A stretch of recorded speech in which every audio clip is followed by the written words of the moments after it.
Where Excel is used.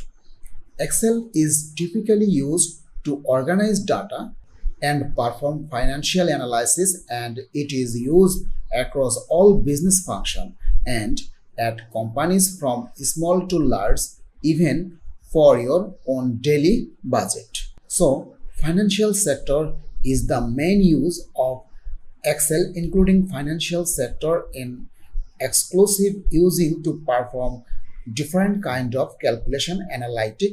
Professional use Excel almost every day for applying the basic analytic technique and tools. Banking sector use to understand the customer, retail, associate user for analytics, the pulse data to check the change and trend in sell people, then analysis used for gathering data.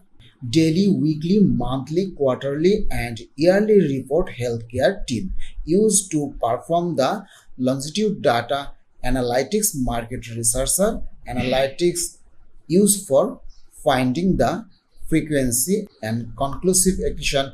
VBA developer user to develop the Office application tools, Office add-on and dashboard. So almost everything that need to be organized, Excel will help you out.